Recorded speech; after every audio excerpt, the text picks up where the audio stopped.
s'asseoir.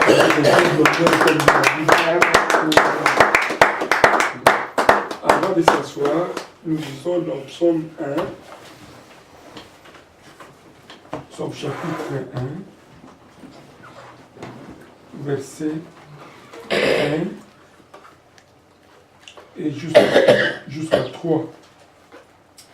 Et l'homme qui ne marche pas selon les conseils des méchants, qui ne s'arrête pas sur la voie des pécheurs, et qui ne s'assied pas en compagnie de mon cœur, mais qui trouve son plaisir dans la loi de l'Éternel, et qui la médite jour et nuit. Il est comme un arbre planté près d'un courant d'eau, qui donne son fruit en sa saison, et dont les feuillards et ses feuilles tripointent. Tout ce qu'il fait lui réussit. Amen. Amen. Je t'en prie. Aujourd'hui, le thème d'aujourd'hui est intitulé les différentes parties des psaumes. Néanmoins, c'est bien qu'on va parler sur les différentes parties des psaumes. On va prendre un message central qui nous concerne. La Bible nous dit, heureux l'homme qui ne marche pas selon les conseils des méchants. Dans une thèse, il y a l'antithèse. C'est la preuve que malheur à l'homme qui marche avec les méchants. Les contraires de ces contextes. Parce que la Bible s'interprète d'elle-même. Heureux l'homme qui ne marche pas selon les conseils des méchants. C'est-à-dire, malheur aussi à celui qui marche avec les conseils des méchants. Mais pour nous, c'est heureux. Parce que nous avons la parole de Dieu qui est notre lumière dans nos pieds. Amen. Comme dit la Bible. Et lorsque cet homme marche selon les conseils de la parole de Dieu, ou évite les gens qui marchent dans le mauvais comportement, évite l'homme qui marche selon les conseils des méchants, il ne peut pas s'arrêter si la voie des pécheurs. Nous avons les véritables conseillers, c'est le Saint-Esprit. Amen. C'est celui qui conseille d'une manière ou d'une autre. Même si tu fournis les efforts par votre morphologie, par votre intelligence, tu vas écouter une voix qui te dira non, ça c'est un péché. Amen. Amen. Mais j'ai pu constater avec l'expertise dans l'œuvre de Dieu, il y a les autres qui étouffent la voix du Saint-Esprit pour faire plaisir à la chair. Amen. Oh, c'est très dangereux. Sans le Saint-Esprit, personne ne peut pas être enlevé pour se croiser avec le Seigneur. Alléluia. C'est ce que nous oublions. Mais lorsque nous obéissons à la chair donne que la mort. Ça ne donne pas la vie. Oh, le Saint-Esprit donne la vie. Et cette vie, c'est la vie abondante. Amen. Je me souviens lorsque Pierre et Jean, devant la porte de la belle, ils ont vu un paralytique qui mendiait, qui ne marchait pas. Il était là depuis le matin.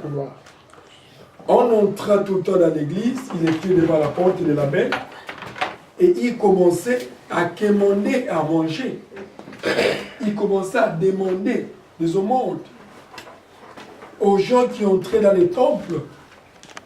Les autres lui donnaient comme ils voulaient. Les autres s'imposaient même. Les autres le bousculaient même dans ses bras. Comme il était paralytique, c'était difficile de faire un mot.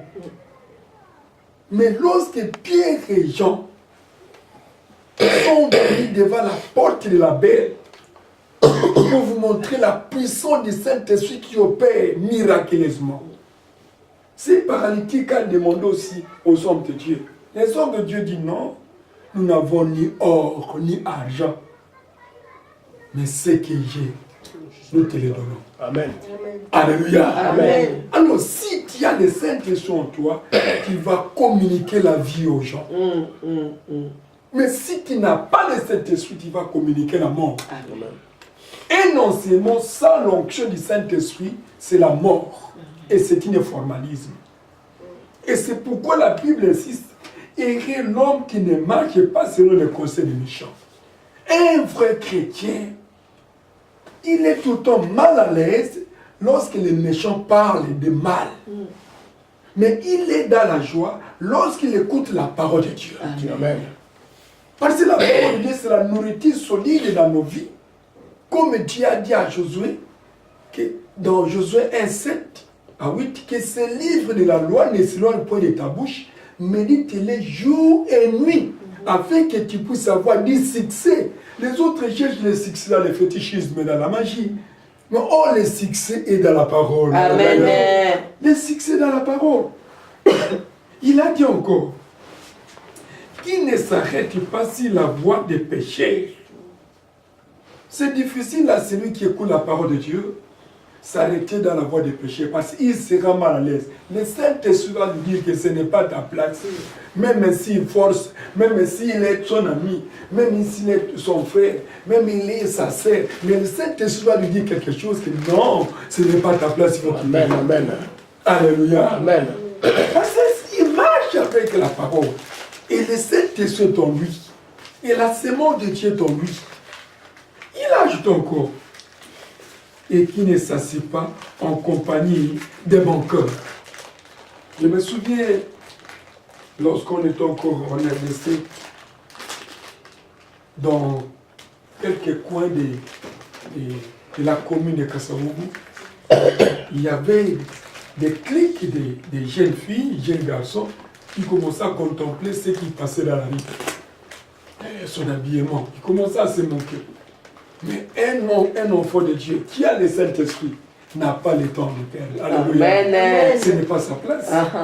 Tu n'as pas le temps. Parce que lorsque tu vois ton frère passer, tu sais que ça c'est une créature comme moi, qui soit enfant de Dieu ou pas, mais l'essentiel que c'est une créature de Dieu comme moi. Je dois l'aimer. Quelles que soient ses faiblesses. Mais celui qui ne marche pas selon la parole de Dieu, il marche selon le conseil des méchants, il est tout le temps pour moquer les gens, pour s'en foutre, pour dire n'importe quoi. Mais quant à nous, on n'a pas le temps. Et ça, c'est pas en compagnie de mon cœur. Mais qui trouve son plaisir dans la loi de l'Éternel. Alléluia. Amen. La Bible est notre conseiller principal dans nos familles. Amen. Amen. Là, je ne vous trompe pas. Même s'il y a un problème, prenez la Bible, mettez dans la table. Papa, maman, il est écrit. Le pardon, c'est une puissance qui libère. Amen. Et vous effacez tout ça. Parce qu'il dit si bien, mais qui trouve son plaisir dans la loi de l'Éternel et qui la médite jour et nuit. Beaucoup de chrétiens méditent la parole de Dieu que c'est le dimanche. Lorsqu'on vient à l'église, ils commencent à lire. Mais à la maison, il n'a pas le temps. Non. Qui médite jour et nuit. Les fils, avant de sortir, vous lisez un verset, afin que ça puisse être comme votre lumière pour cette journée-là. Les soirs, avant de dormir, vous priez, vous lisez, et Seigneur, merci, qui m'a parlé, que ce verset nous couvre aussi la nuit. C'est ça la victoire des chrétiens. La victoire des chrétiens, c'est la parole. Christ a vaincu les diables, c'est la parole. Nous vaincrons nos ennemis par la parole. Il est aussi écrit. Et qu'est-ce que tu diras aux impies? Qu'est-ce que tu diras aux démons lorsque tu n'as pas la parole en toi? Regarde, les diables connaissaient que Jésus-Christ connaît la parole. Il est parti les tromper dans la montagne. Mais Christ a dit, il est aussi écrit. Amen. Amen. Et il est comme un arbre planté près d'un courant d'eau qui donne son fruit en sa saison et dont le feuillage ne se flétrit point. Dans le cours de botanique, hein, on avait vu géologie. On avait vu la plante et ses racines. Et dans la plante, il y a une racine là qu'on appelle la racine pivotante. Cette racine pivotante, c'est une racine qui descend jusqu'au fond de la terre, absorber l'eau et amener cette eau dans les troncs. Et les troncs vont commencer à dispatcher dans des branches. Et les branches vont commencer à donner des fruits. Alléluia. Amen. Notre source, c'est la parole de Dieu. Amen. Lorsque nous méditons la parole de Dieu, chaque jour, ça donne des fruits en nous. Ça donne la joie, ça donne la paix, ça nous console, ça nous donne la victoire. C'est la parole. Et on est en paix. Mais si tu ne médites pas la parole de l'Éternel, ton cœur sera tout le temps surchauffé. Ah, il a fallu que je puisse savoir ça. Il fallait que je... Oh, tout est dans la parole. Alléluia. Amen. Tout est dans la parole. L'argent et l'or est dans la parole. Amen. La richesse est dans la parole. Le succès est dans la parole. La délivrance est dans la parole. La fécondité est dans la parole. L'élévation est dans la parole. Amen. Vous cherchez où? Mettez-la, ya Yesu Boko. Vous cherchez où? Amen. Amen. On ne peut pas chercher ça ailleurs. Et cet arbre qui absorbe très bien l'eau et qui est près donc d'un courant d'eau, c'est difficile que cet arbre puisse, les branches puissent sécher ou quoi que ce soit, parce que ça absorbe l'eau d'un moment à l'autre. Et cette source d'eau ressemble à l'église, et là on prêche Jésus-Christ. Amen. Vous êtes en train de vous ressourcer de la parole. Et cette parole descend de votre cœur comme de l'eau froide qui console. Yes. Vous savez, si vous êtes chaud, il fait tellement chaud, vous transpirez, on te donne un verre d'eau froide, vous sentez ce que ça fait. Oui. Ça tressaillit le cœur. Vous vous retrouvez en disant, enfin, même l'expression change. Vous allez dire merci même à celui qui vous a donné. Voilà. Alléluia. Amen. C'est dans la parole de Dieu. C'est dans la maison de Dieu. C'est ici que nous avons la source d'eau vive. C'est ici que nous venons dans la source pour être arrosés par la parole de Dieu. Amen. Dans nos cœurs, dans nos foi, dans nos habitudes, dans nos foyers, dans nos activités, nous sommes arrosés par la parole. Lorsqu'un chrétien n'est pas arrosé de la parole de Dieu, c'est difficile. Les nerfs seront tendus, il va regarder, je manque, je n'ai pas à manger, je n'ai pas à faire quoi. Mais en regardant la lumière de l'Écriture, les bénédictions viendront de nous. Amen. La Bible nous dit dans Deutéronome 28, 8, j'ordonnerai à la bénédiction d'être avec toi. L'ordre qui vient du ciel. Amen. Et cet ordre est écrit dans votre parole, qui est le testament spirituel de Dieu, visible et invisible à l'ennemi. Alléluia. Amen. Amen. Nous allons voir maintenant les différentes parties des psaumes. 1. Psaume d'instruction ou de didactique. Les psaumes 1, c'est les psaumes d'instruction. Ici, Dieu donne des instructions à son peuple. La fois passée, on avait vu des écrivains qui ont écrit les psaumes. Mais aujourd'hui, nous commençons à décortiquer ne fût-ce que quelques psaumes qui se conforment selon ces divisions parties qu'on verra cet après-midi. Les psaumes 1, c'est des psaumes d'instruction. Vous voyez comment est-ce qu'il est en train de nous instruire. Son peuple, mon peuple périsse parce qu'il leur manque de la connaissance. Si nous avons l'instruction de la part de Dieu à travers sa parole, oh c'est difficile de tomber dans les traquenards du diable. C'est difficile de tomber dans le monde. Et vous aurez tout le temps la paix dans votre cœur. Au-dedans de toi, tu vas sentir quelque chose qui jaillisse. Et la parole de Dieu va commencer à se renouveler d'un mal à l'autre. Va commencer à t'interpeller d'un mal à l'autre. Si tu veux agir, tu écoutes une voix qui te dit, il est écrit dans ces versets, c'est mauvais. Parce que nous sommes dans la source. Parce que nous avons reçu des instructions. Je peux vous donner des psaumes des instructions. Les psaumes 1, psaume 5, psaume 7, psaume 15, psaume 50, psaume 71, psaume 94, psaume 101. Ce sont des psaumes d'instruction. On donne des instructions au peuple de Dieu. Alléluia. Amen. 2. Les psaumes sur l'histoire d'Israël. Psaume 78, nous allons lire. D'abord, nous allons lire psaume 78 et psaume 55, psaume 56, psaume 136. Ça, c'est les psaumes qui parlent sur l'histoire d'Israël. Maman lisait dans psaume 78, des fils, c'est un verset, ça va nous arranger. C'est dans psaume 58. 78, 78, 78. Je lis au nom de Jésus, je commence par le premier verset. La Bible me dit, la cantique des Saraphes. Mon peuple, écoutez mes instructions. Prête l'oreille aux paroles de ma bouche. J'ouvre la bouche par le santal. Je publie la sagesse de temps anciens. Ce que nous avons entendu, ce que nous savons. Ce que nos pères nous ont raconté, nous ne les cacherons point à leurs enfants. Nous dirons à la génération future le louange de l'Éternel et sa puissance et les prodiges qu'il a opérés. Merci, jusque-là. Que Dieu te bénisse. C'est les psaumes de l'histoire d'Israël. Ici, dans le verset 3,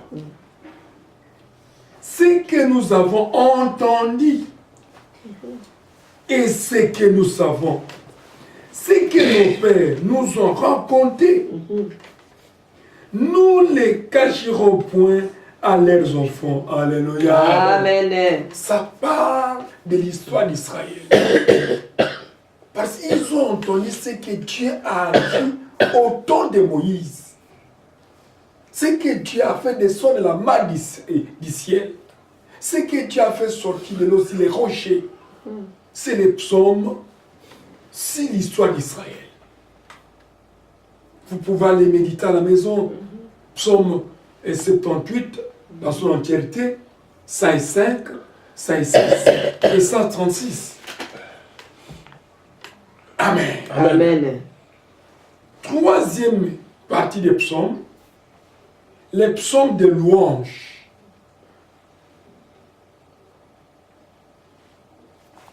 Maman, lisez dans psaume 5-6 et je vais vous dicter le reste. Mais puisque premier verset jusqu'au troisième. Je lis au nom de Jésus-Christ, chapitre 106 psaume. Louez l'Éternel car il est bon, car sa miséricorde dure à toujours. Qui durera le haut fait de l'Éternel, qui publiera toute sa louange. Heureux ceux qui observent la loi et qui pratiquent la justice en tout temps. Merci. Parole de l'Éternel. Amen.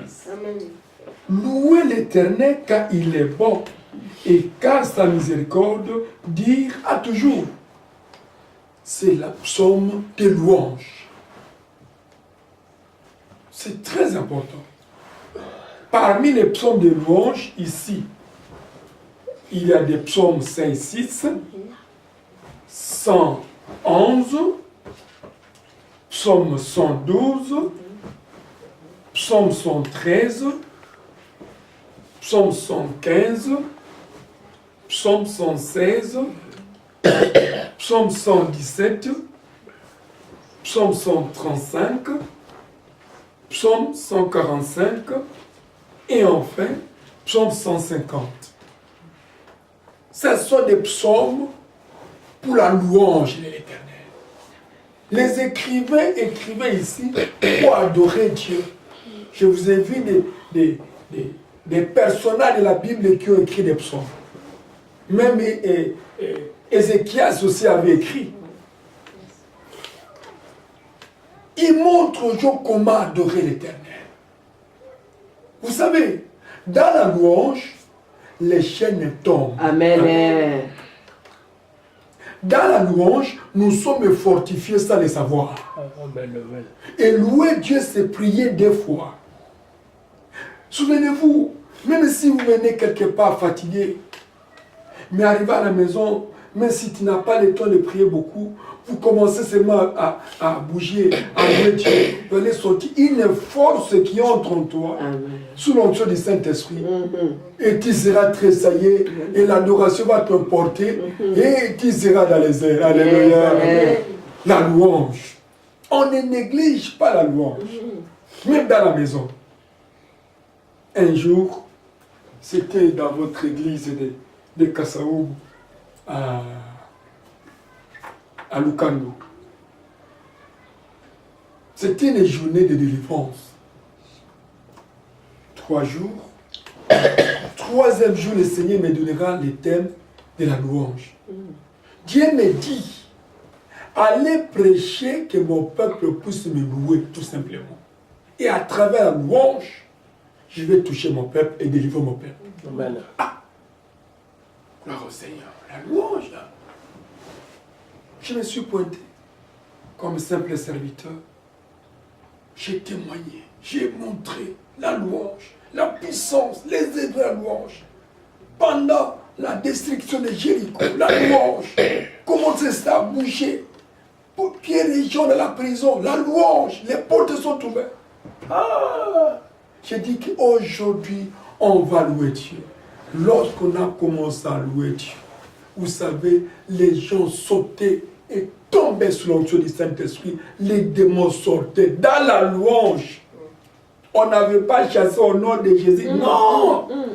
On louait tout simplement. Les démons criaient. On louait tout simplement. Et les gens étaient tellement délivrés. Un secret. La louange, ça fortifie la foi chrétienne. La louange, c'est issu des larmes dans les yeux. La louange bouge les trônes de l'Éternel. Lorsque vous chantez, il dit non, non, non, il y a quelque chose en bas. Je dois répondre à ce couple qui m'appelle. Il bouge mon trône. Ce n'est pas possible. Alléluia. La louange. C'est très important.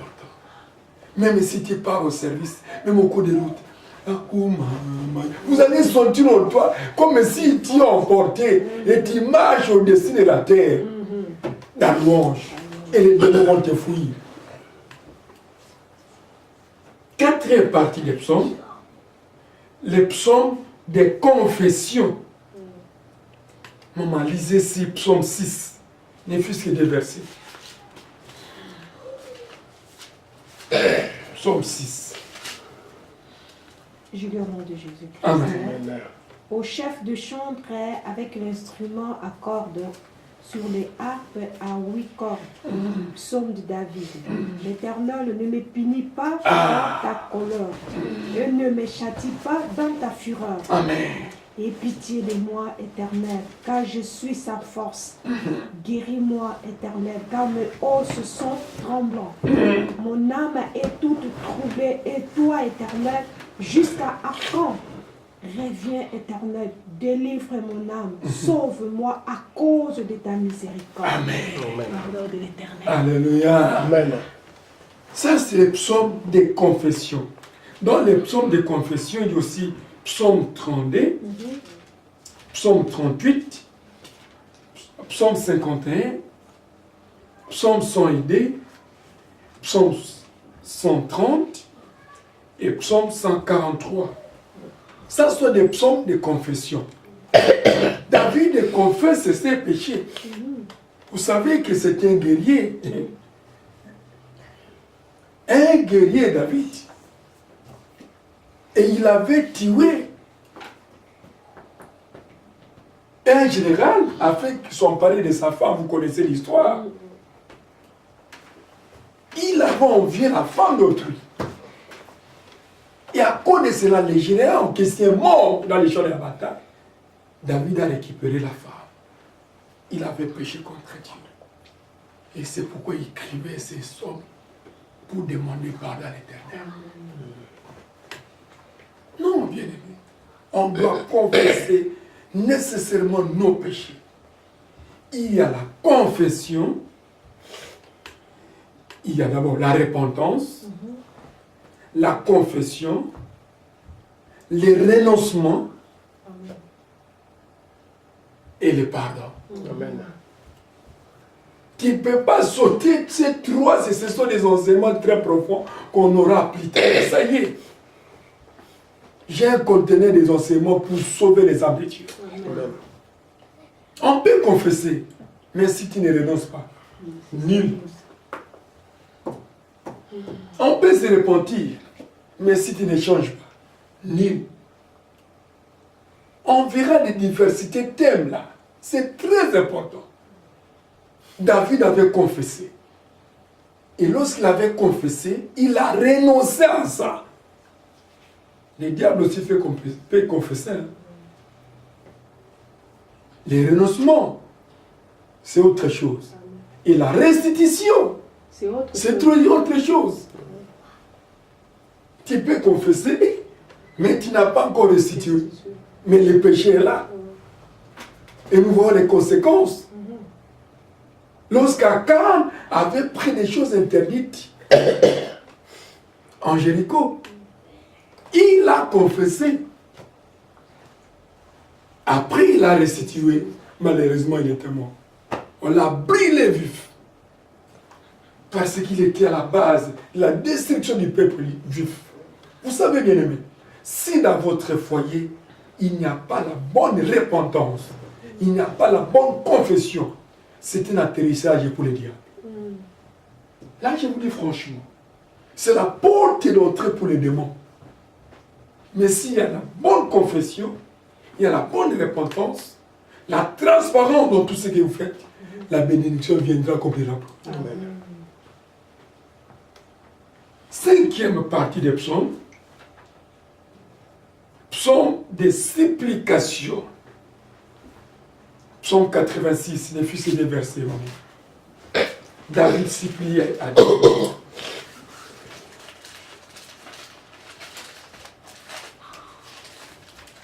Je lis au nom de Jésus. Amen. Juste une verset. Bon, je vais tomber sur le verset 9. Pas de problème.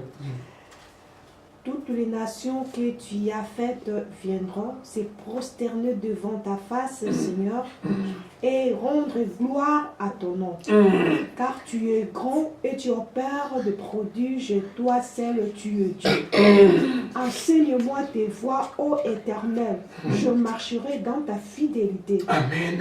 Dispose mon cœur à la crainte de ton nom. Oh Jésus. Je te louerai de tout mon cœur, Seigneur, mon Dieu, et je te glorifierai ton nom à perpétuité. Alléluia. Car ta bonté est grande envers moi, et tu délivres mon âme du séjour profond de mort. Merci Parole de beaucoup. l'Éternel. Amen. Amen. Que Dieu te bénisse. Il confesse. Il fait une parole. Il supplie Dieu. Que Dieu fasse quelque chose. Il a ajouté comme maman a dit. Tu es grand et tu opères des prodiges. Toi seul, tu es Dieu. Il supplie Dieu. Dans nos prières, on doit supplier Dieu tout le temps. Papa, que ta grâce abonde sur ma vie. Que ta miséricorde intervienne dans tout ce que je fais. Oh Dieu, que ta faveur agisse. Montre-moi ta gloire. On supplie Dieu. David a supplié Dieu. Après avoir confessé et renoncé vers les champs de la bataille, il commença à supplier Dieu. Et lorsque David avait la reconnaissance du péché, il avait la décision. Et Dieu l'avait assisté. Alléluia. Amen. Il avait assisté. Il était devenu roi. Il a tué les géants Goliath. Parce qu'il suppliait Dieu. C'est-à-dire, c'est un circoncis qui injurie les dieux d'Israël. Moi, je vais les battre. Parce que lorsque vous suppliez Dieu, c'est-à-dire, vous arrangez votre connexion avec lui. Vous arrangez votre relation avec lui. Et le Seigneur, comme il est trop miséricordieux, il va vous embrasser. Dieu n'aime pas la mort d'un péché. Jésus-Christ est venu sauver l'humanité. Il faut enseigner le peuple de Dieu dans les bons chemins. N'allez pas avec des fausses doctrines pour égarer beaucoup des âmes. Non. 6e partie des psaumes. Des psaumes d'action de grâce.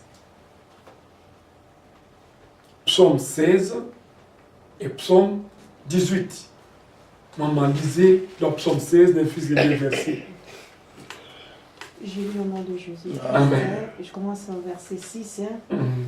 Un héritage de Lucieux m'est échu. Une belle possession m'est accordée. Je bénis l'Éternel, mon conseiller, la nuit même, mon cœur m'exhorte.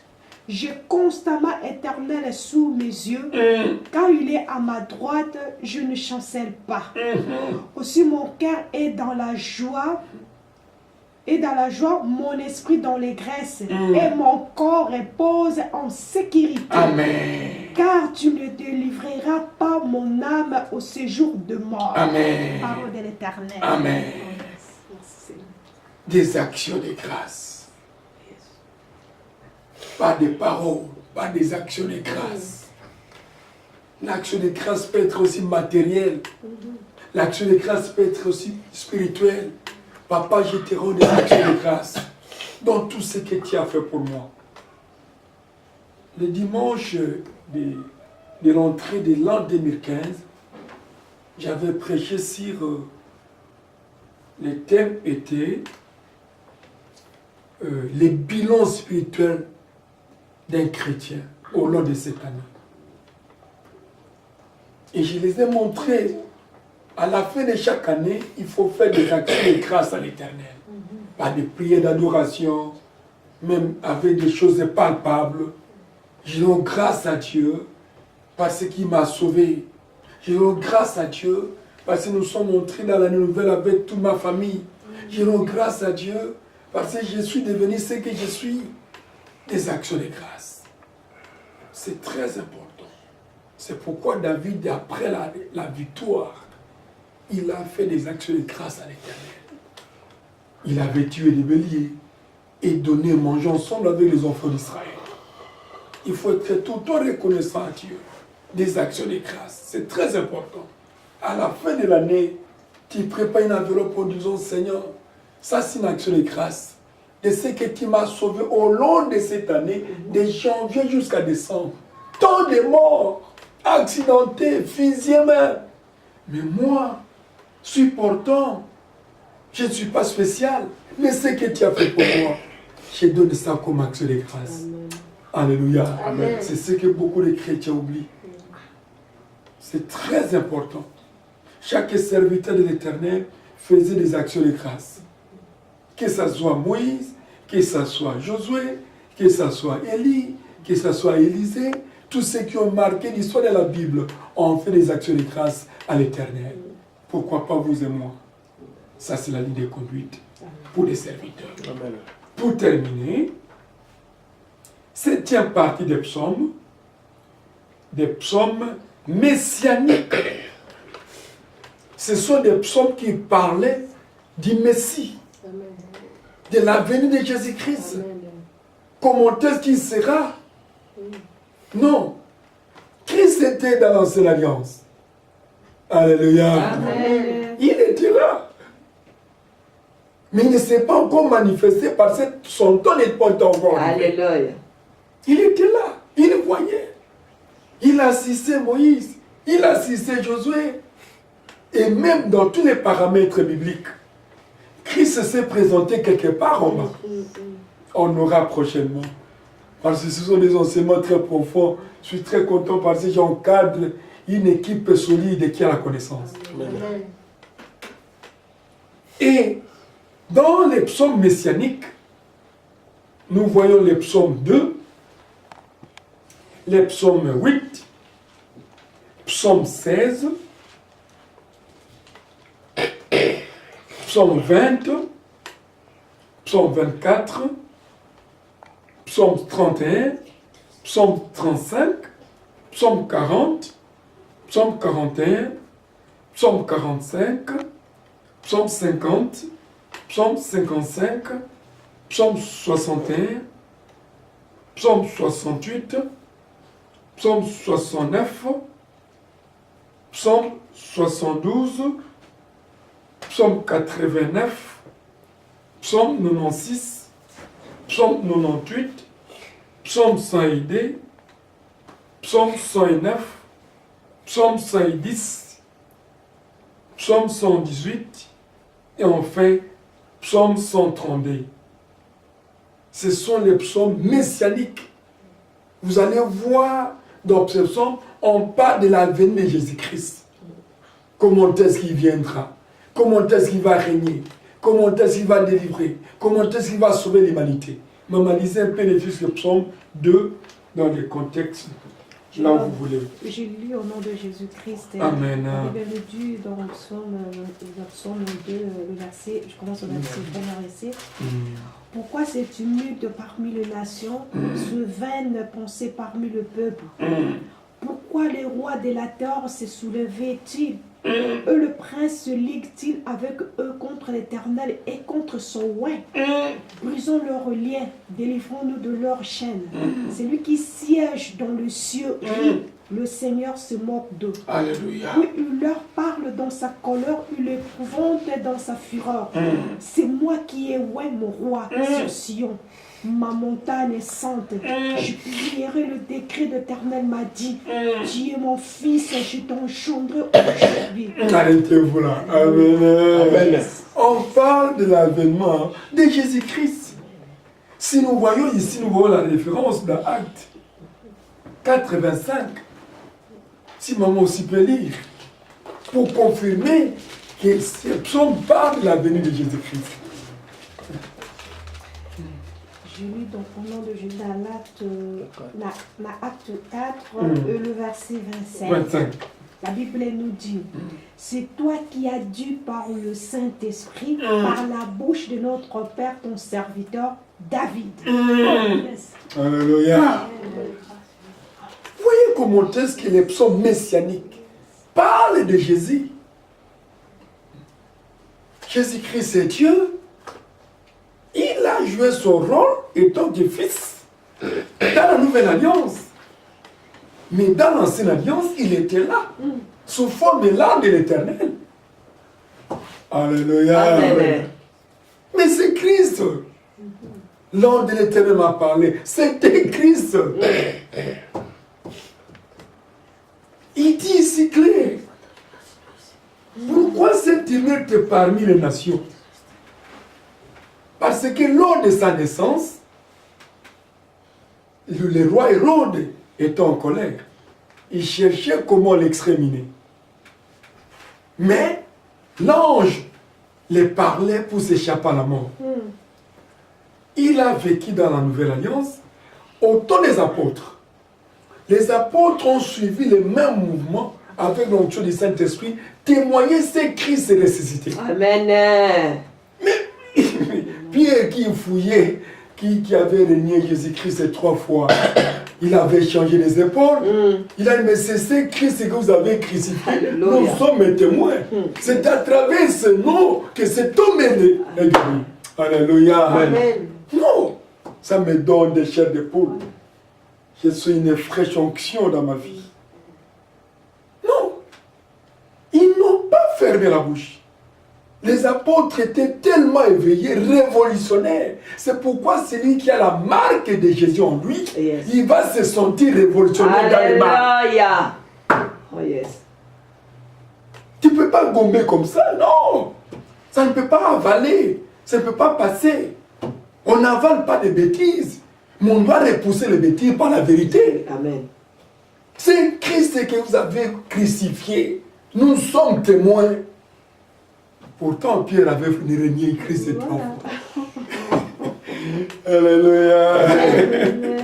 Il devient maintenant mouchard. Pourquoi? Les sceaux du Saint-Esprit. Il a dit non, je ne peux pas cacher cette vérité. Pourquoi c'est timide parmi les nations? C'est vrai parmi ces peuples. C'est ce que tu as fait. Tu as donné des ordres. Il commençait à expliquer les peuples juifs. Amen. Amen. Il y a beaucoup à vous dire. Que Dieu vous bénisse. Amen. Merci. Acclamons le Seigneur.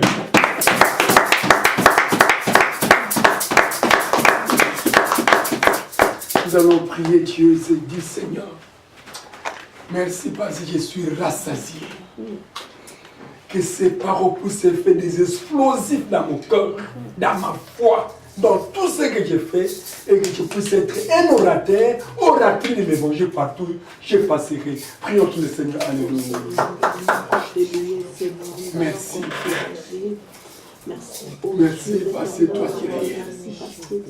Merci pour ta parole.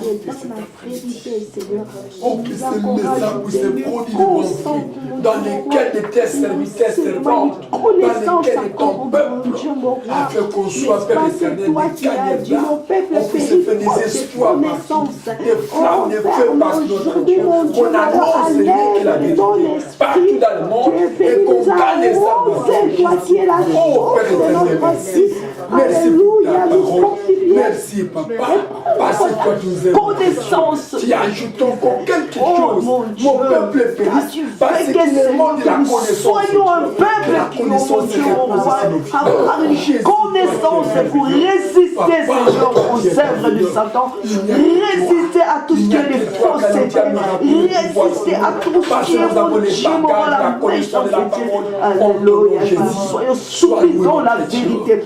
Merci pour cette prophétie excellente que tu nous as encore donnée, Papa. Et que cette parole soit scellée dans nos cœurs, mon Dieu, mon roi. Et que le Saint-Esprit de Dieu nous enseigne encore davantage. Et nous démontre encore tout ce que nous ne connaissons pas, Seigneur. Afin que, mon Dieu, mon roi, que nous périssons pas, Seigneur. Et que nous marchons toujours dans ta parole, dans la vérité, par sa prophétie excellente. Au nom de Jésus-Christ. Merci, Saint-Esprit de Dieu. Merci, mon Dieu, mon roi. Gloire et louange à toi, Seigneur. Merci, Seigneur Jésus-Christ. Merci, Seigneur Jésus-Christ. Amen. Amen.